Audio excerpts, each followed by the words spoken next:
I bet many RC manufacturers aren't thinking 16 years into the future.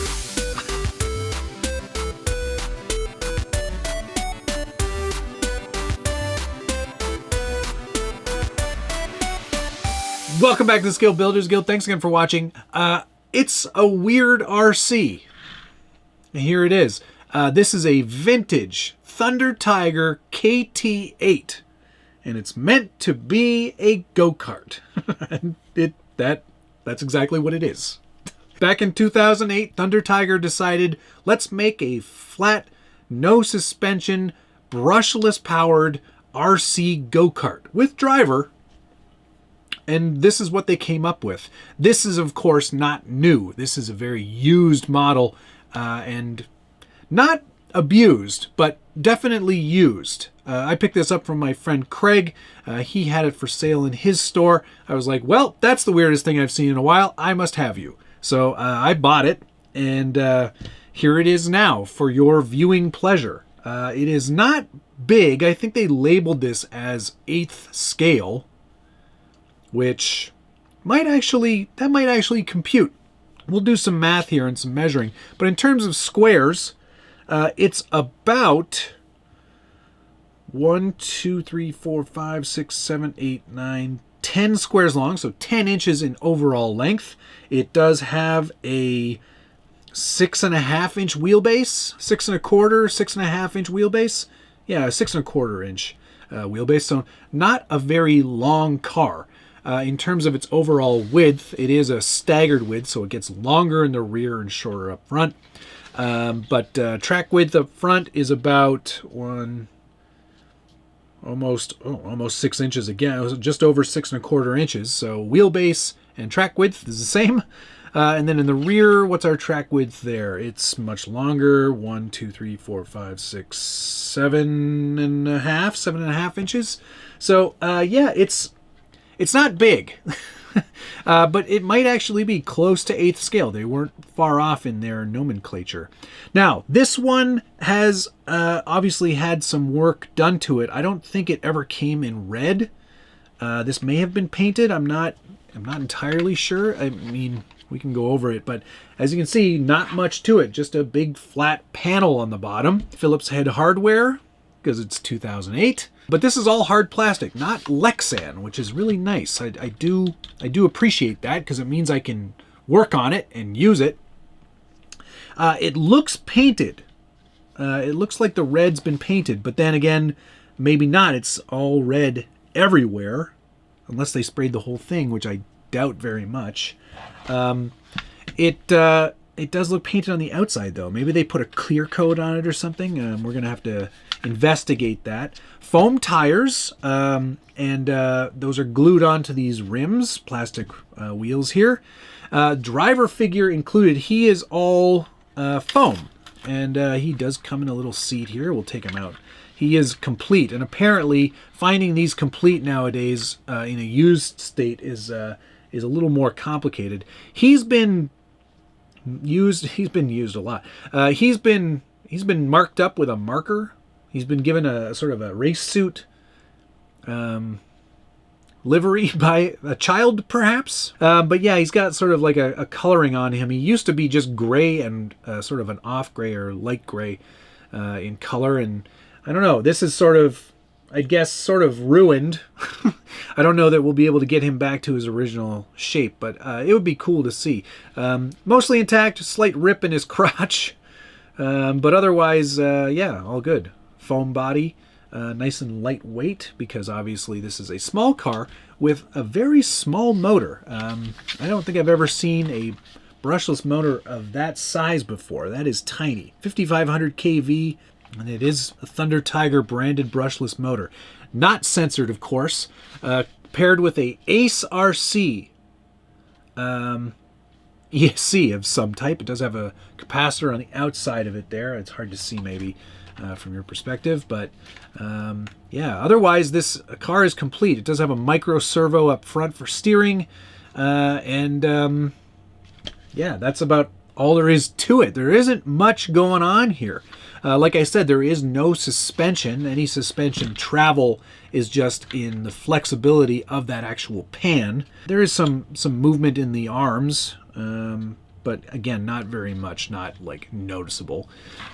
Rear diff, gear diff probably. Let's see though if it fires up. I did not get a receiver or the original transmitter with this, so I'll pop one of my own Spectrum receivers in there and see if we can get this thing going.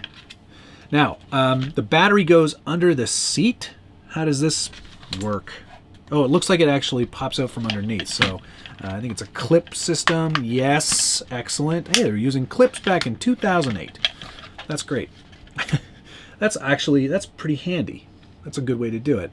Let's see what I've got that will fit in there. 2S only, I imagine. So let's find a battery. All right, we've got a battery in there, just a small 2S lithium-ion battery. And we've got the Spectrum receiver all paired up. Let's turn it on and see what happens.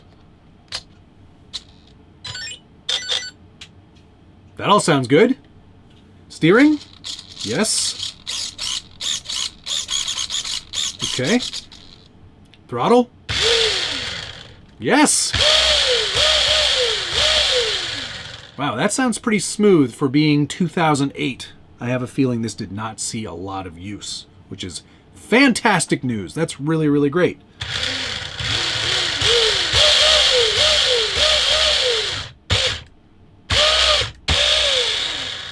Almost instant reverse. There is a bit of a delay there.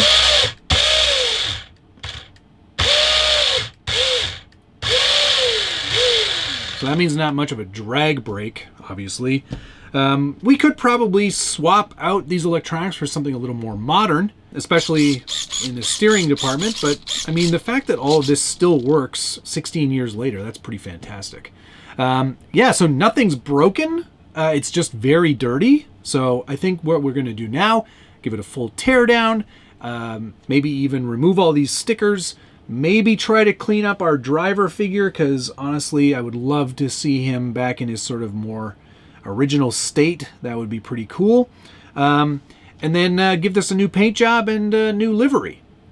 And now that I'm in a karting league, it almost kind of, this was kismet. It's like it was meant to be. I had to have this as soon as I saw it. Maybe we'll even do it up to look like the karts that I'm using at K1 Speed. I think that would be pretty cool. Should I keep it stock and original, or should I try to make it a bit more modern? Put a comment down below. You know I love reading through your feedback, and I try to answer as many of them as I can. There's going to be a lot more vintage or weird RC stuff on the channel, so I hope you will stay tuned for that. And of course, if you're enjoying this video and you like seeing vintage RC, like this weird thing, by all means, hit the like button, subscribe if you haven't already, and ring that notification bell so you get updates anytime there's a new video from the Scale Builders Guild. Okay, let's get on to the teardown. I'm so excited. This is working so well.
All right, there we go, all cleaned up. Now, I'm kind of tidied up the wiring, used the original ESC and servo for now too. We'll use it until it breaks, then we will find a new solution.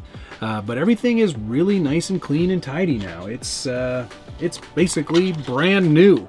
There's not much in the way of scuffs on this chassis, which is fantastic. I'm really happy to have found one of these in such great condition. Yeah, everything's cleaned up. Transmission, I didn't even bother to take it apart because it's so smooth already. It didn't really need any rebuilding, but everything else just kind of got a nice, good soaking in sort of a degreasing material in a degreasing solution to kind of clean everything up and make it all nice and shiny again. Got in there with the toothbrush and really cleaned everything up, and it basically looks brand new now, which is great. All right, so chassis all finished. We've now got the body parts soaking in some purple power. As you can see there, we're going to leave that for a few days to get all that paint off of there, and then we'll come back and revisit this project. But yeah, everything's progressing as expected, and I'm very happy so far with the quality. I'm happy with the quality of the entire chassis. It's pretty simple, not much going on here, but it cleaned up really nicely, and I'm really excited to finish this one up. So we'll wait for that paint to strip, and then we'll do a little priming and painting. I also decided to give the driver figure a nice fresh coat of polyurethane-based primer. Polyurethane is flexible. It will work pretty well with this foam polyurethane guy. As you can see, he's pretty clean now. Some of the red marker, I think whoever painted this man used, is leaking through or bleeding through that primer. So I'm going to have to obviously paint him in a very dark color to get rid of all of that. Not a big deal though. I think it's more about having a driver and less about having a super detailed driver for this thing. The paint is slowly being worked off of the parts in the purple power. That is a great way to get a paint off of a plastic part without damaging the plastic part. So that's all coming along very nicely. All clean, all rebuilt, all ready to go. We're just going to repaint those panels, repaint this driver, and then I think we're going to be done with this one. So we'll wrap it up in a future episode. That's going to do it though. Thank you so much for watching, and we'll see you again on the next one.